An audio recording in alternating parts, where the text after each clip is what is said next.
আসসালামু আলাইকুম হোয়াটসঅ্যাপ ভাই ব্রাদার, সবাই কেমন আছেন? আশা করি আলহামদুলিল্লাহ ভালো আছেন। তো আজকের ব্লগটা একটু ভিন্ন রকম হতে যাচ্ছে।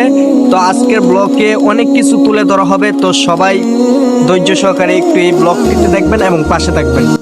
ব্রাহ্মণবাড়িয়া কসবা থানার সোনারগাঁও এলাকায় বাইতুসালাম জামের মসজিদ এবং রাবেয়া খাতুন তাহফিজুল কুরআন ইন্টারন্যাশনাল মাদ্রাসার ইফতার বিতরণ শেষ এবং রাবেয়া খাতুন তাহফিজুল কুরআন ইন্টারন্যাশনাল মাদ্রাসার প্রতিষ্ঠাতা চেয়ারম্যান আলহাজ হাজি মোহাম্মদ আলী ভুইয়া সাহেব, মাদ্রাসা পরিচালক হিসেবে রয়েছে গোলাম কিবরিয়া সাহেব।